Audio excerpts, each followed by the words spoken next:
So the project today is going to be tearing into this 3-cylinder diesel engine. It's a Mitsubishi L3E model. The tag's kind of ripped off, but it's an L3E. It's like a 20 horse, I think, 3-cylinder diesel. And I'm using it for, it's the power plant for my vertical log splitter that I'm building. And we had it running a while ago, and then we recently started it again, and it was running like crap, really low on power, kind of missing a little bit. So we did a compression test on it, and we discovered there's like 0 compression in the middle cylinder. So it's not good. We don't really know if we did something or it was something was wrong with it when we got the engine. We didn't do our due diligence when we first ran it. It sounded really good when we first ran it, so we didn't really investigate much further. But anyways, there's something dramatically wrong with the middle cylinder. So this video is going to be taking this engine out, tearing it apart, and hopefully fixing it.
If I knew what I was doing, I probably would have took the flywheel off because, you know, it's kind of just up against that, but it's probably fine.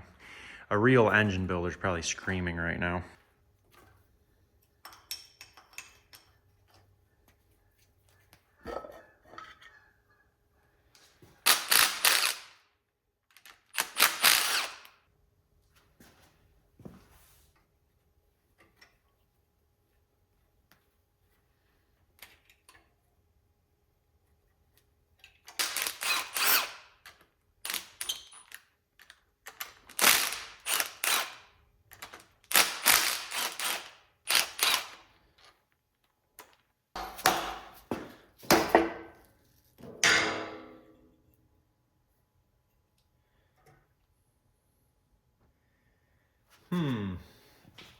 So I don't see anything immediate that's, I mean, it's a little crusty right there. Something's going on with the piston right there. Let me try turning it over. It's probably why you're supposed to take the flywheel off.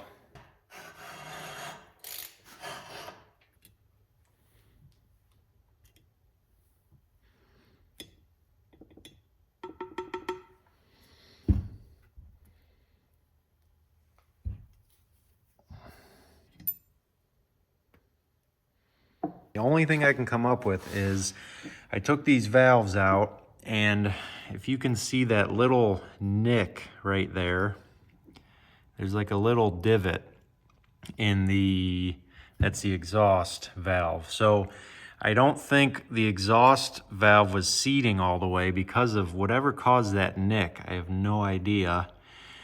But it must have ate something, a piece of metal, or I might have to check out the rest of the engine. But something caused that nick, and the valve's not seating all the way. So all the compression is just going right out the exhaust. That's the only thing I can come up with. But I might need to tear in a little deeper. I'm not sure yet.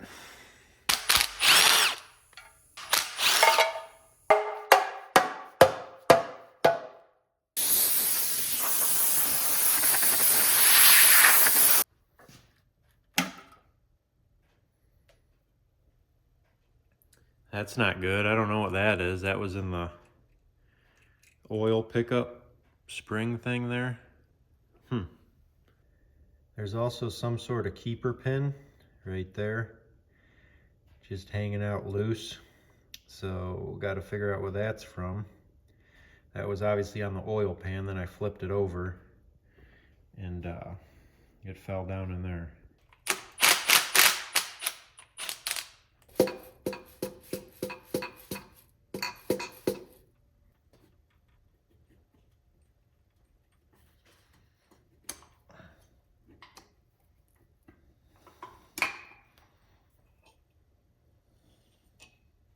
So I got that middle piston out. I wanted to check it because this cylinder has got some pretty bad scoring. I guess it's not terrible. I could feel it with my nail though. You can see right here, kind of at the top. Down low, it looks pretty good. It's still got cross hatching. But this was the intake side, and that's the closest cylinder. Right there's the intake, and that middle cylinder is the closest, so you can tell it was running on a... No one probably ever changed the filter or anything, so it was eating a lot of dirt right there in that middle cylinder. So I think that's the reason we're getting some blow-by, and then this valve not closing is the reason that wasn't firing at all. So the piston looks pretty good. So I think as of right now, I'm gonna try to get new piston rings. The rod bearings look pretty good. The bottom end looked good from what I can tell. So I think I'm going to try to get new rings for that piston. I'm going to try honing this out, give it a little bit more life. I mean, I don't want to do a complete rebuild. So we're going to try to make it work. I'm going to hone this out, new rings. I got to do some research. I don't know if this is fixable, or maybe I'll find a new head, gasket, all that. So let me see what I can come up with. The only thing that's got me concerned is these two, this pin, and then I don't know if this was a pin or not. It's a little bit thinner diameter than this one. Those were both in the oil pan, so I don't know what those are from. I'll probably look around a little more. Hopefully that's not anything important, but probably is. And then that could have been the reason why it's got this chip in the valve. So something might have came loose. It ended up, well, it would have to get through the top of the piston. So I don't know what this is from, and or I got to figure out where those came from. So here's what we come up with. I talked to some people that know a lot more about a lot of things than I do, but it turns out it's probably not worth fixing these, whatchamacallits, the valve seats. So I looked on eBay, I found a used one. It actually, I didn't get it yet, it should be here shortly, but it actually came with all the injectors and all the valves, and everything's all together.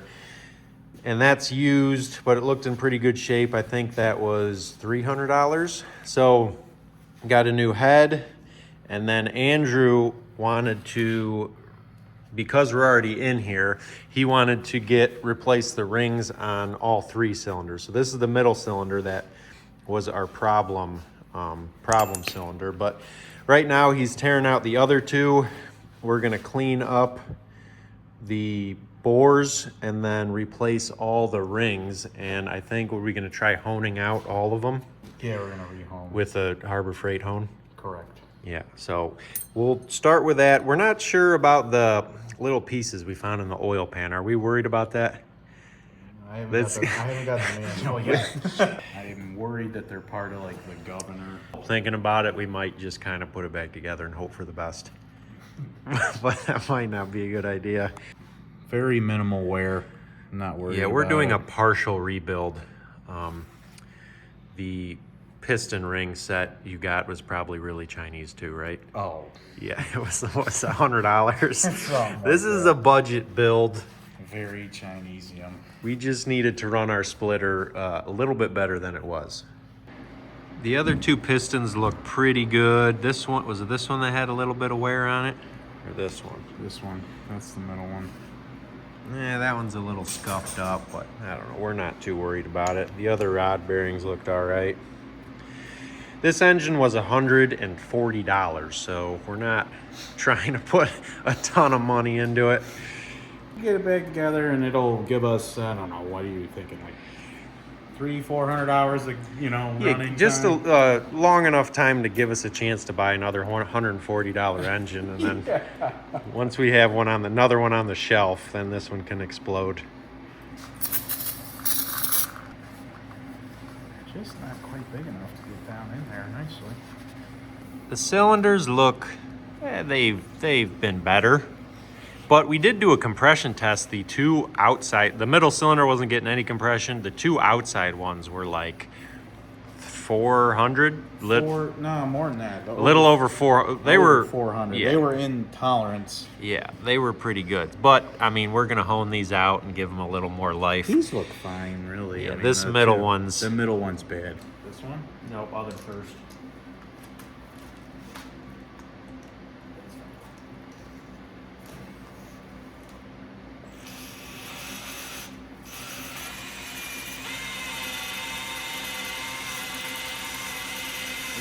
Careful.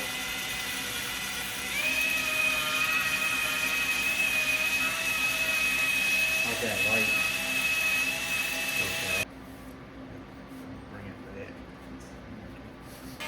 Don't go deep on that one. It cranks up in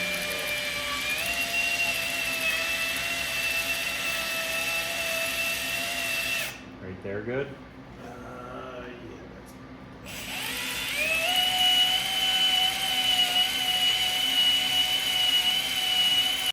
Probably put the R up, but I'm pretty sure this one has a chamfer where this one's cut completely square.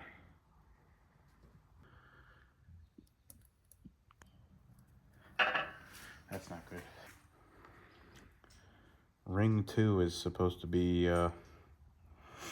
tighter than it is. We don't have the fancy ring pliers.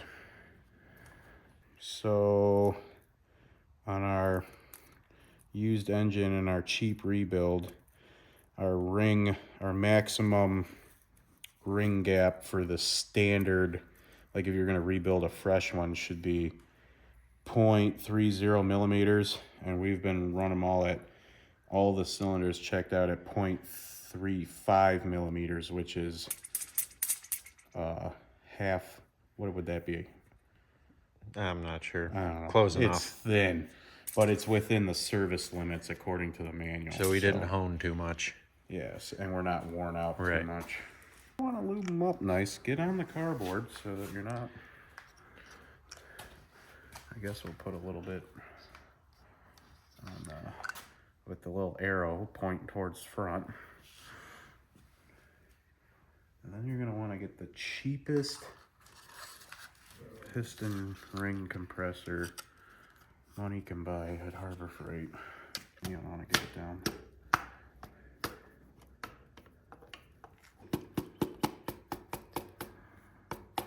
We're definitely hitting on the...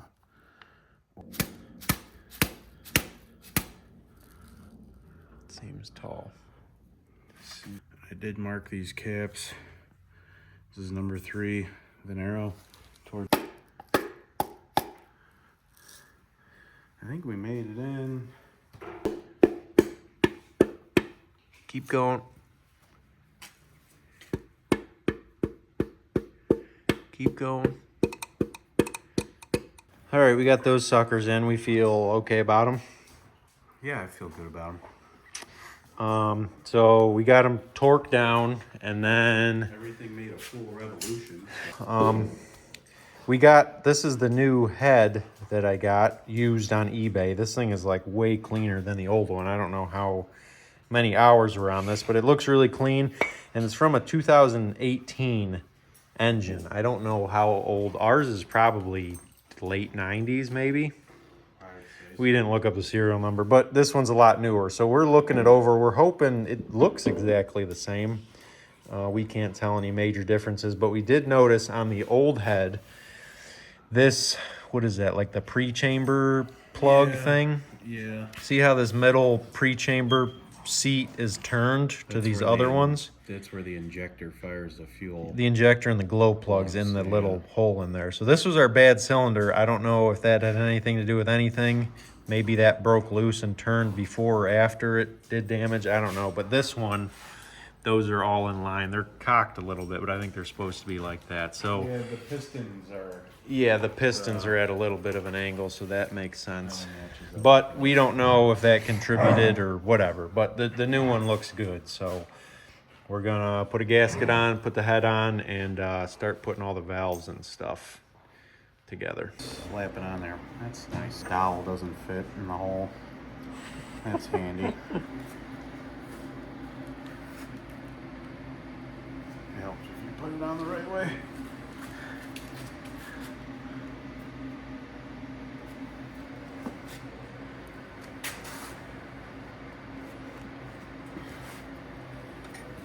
Look at that. Gotta put these ones back in the oily holes. Because the heads are oily.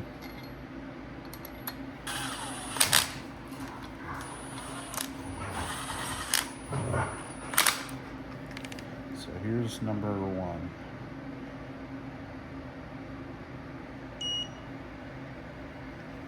Now for number... Okay, no, so 2. Oh, they did this okay convenient for you. So you do the small ones first. How hard do you have to beg for this unit? You know, the old lady just gives it up. Or you just didn't ask? No, I asked her. We had to put new batteries in it. Something that looks like the pins that we found in the oil pan in the throttle. So we're gonna take that apart and see what's going on in there. If we need a, hopefully nothing's loose in there, but that should be the source of our missing components. Sounds too good to be true.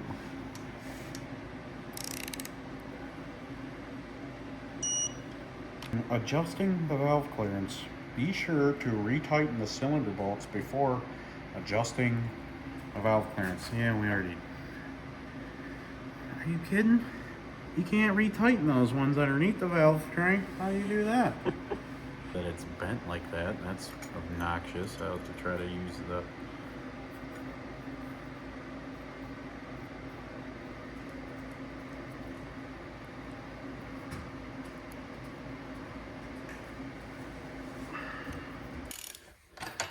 Why do you got to pick up on the engine when you turn it like that? The fellow that mounted it to the The guy was supposed to take off the flywheel, so it just kind of knocks into these bolts. Or it needs like some spacers. It's fine. Keep turning it. Where's my tag marks? Okay.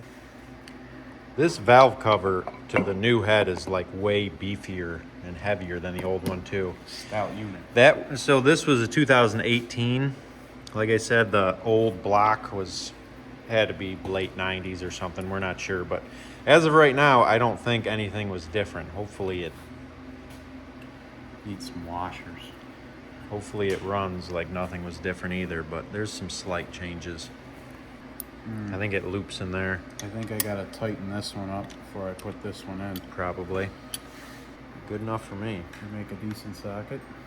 Yeah, it was like $12 for that set. I think I've had some of these colored ones too, but I crack them. Nice smoothie. So our missing parts are somewhere in there, according to the drawings we saw.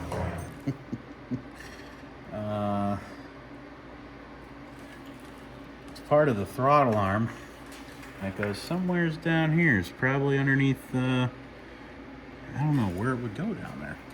So we've been doing a lot of looking and tearing into all of the parts diagrams online. We cannot figure out kind of maybe figured out where this came from. Have no idea what this pin was doing in the oil pan. Definitely know where this came from, but it's... Well, not definitely. It's still questionable. In the parts diagram behind this, this is, I think it controls the throttle or the fuel in the injector there. That comes off the governor and controls the... In the parts diagram, this is like a keeper lock washer thing on this pin and arm. In some of the diagrams, it shows a pin similar to this. And I don't know, did you find a diagram that showed this weird keeper washer? No. So this is the only place we could see in the diagram that this goofy looking pin, and it could be deformed a little bit too, because it went for a ride on the bottom of the oil pan. But so we're kind of thinking maybe this got rebuilt, maybe this fell off a long time ago, or this got rebuilt and somebody else, I don't know, put that different style of keeper on there. But we have no idea why this, or frankly either of them, were sitting in the oil pan. So if anybody has any idea, let us know in the comments. Otherwise, we're gonna put this back together and hope for the best. Hey, we're just gonna run it. Yeah, it's probably fine. Is this motor gonna fall off in here? Jesus. Oh. Hadn't yet. Just gotta turn one more time. On the oil filter side. Like that.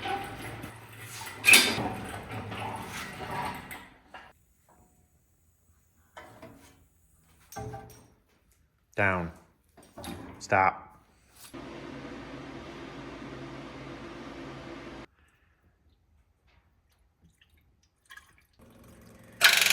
Uh-oh.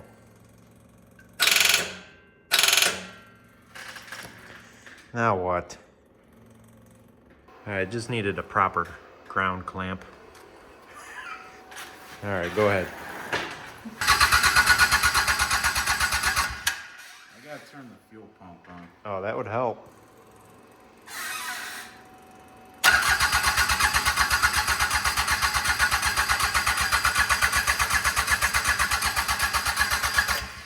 It's starting.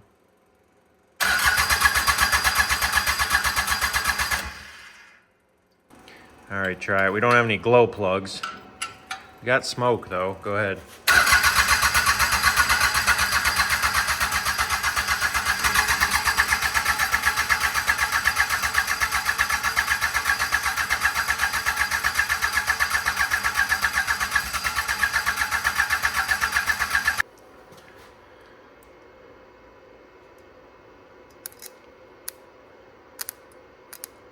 Just hold it till you see smoke. Or until this fucker gets hot. Yeah.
We can't run it too long. We had a small mishap with the thermostat housing there is cracked, so it's kind of leaking. We gotta get a new one of those, but I don't know, it's definitely running on all 3 cylinders now. Yeah, for sure. It's running a lot smoother. It's not smoking nearly as bad. Doesn't seem to have, you know, hardly any blow by. You're gonna have some in there, but because that cylinder is still a little bit scored, but it's not nearly as severe as it was. So we got the Lovejoy hooked back up to this hydraulic pump. We're gonna run it again for a bit and see how it moves our cylinder. See how much better it runs this hydraulic pump.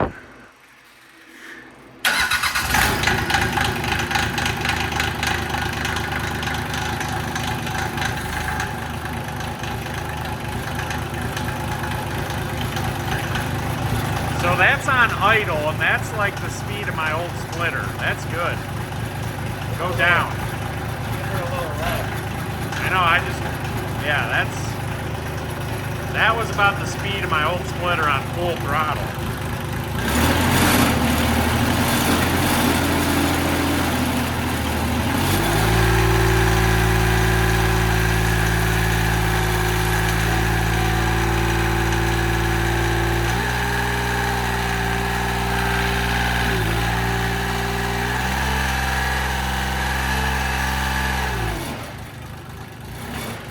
Go down one more.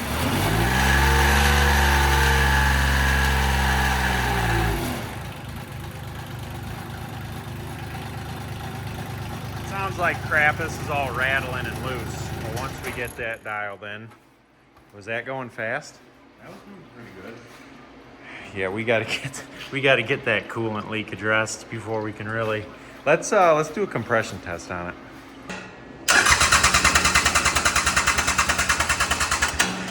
Ooh.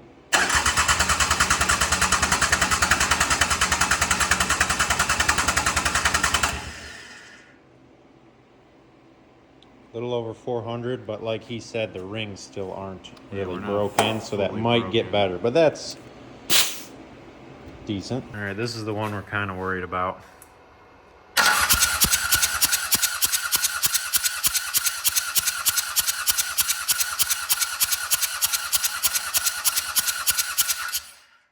It was still jumping a little bit, but that's just a touch below. That's what we expected. That middle one was pretty rough. It's still got some scoring in it, but that's...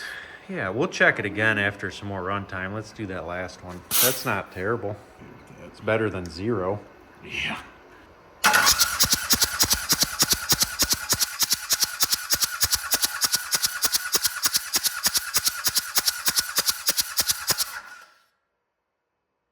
So a little bit, that's about the same as the first one. So first and last one are good. Middle one is good enough. How much lower are we on the middle one? We were at like... Just a touch under like 400. We were like, what, 375? Something like that. 385. And then this one we're at like 4... Well, let's see. We're at like 4... We're at 430 on this one. So after some runtime, we'll check them again, see if that changes. I'm not sure what the book specs for compression either for... What it's supposed to be. Where... When we tested them before we tore it apart, they were like just under 450 or something, weren't they? Yeah, 425, 430, something like that. The first and last one. Probably real similar. Yeah, so we didn't make it much worse, at least. That's good. No. Well, we made it a lot better because now the middle one has compression. Now the middle one's actually firing and we have more power. It was running on 2 cylinders before. So that's good. I'm gonna kind of end this video. I would call that fixed for now. It's fixed. So now we can finally finish the splitter. We gotta button up a few things and maybe stay tuned for the turbo addition to the engine. Maybe.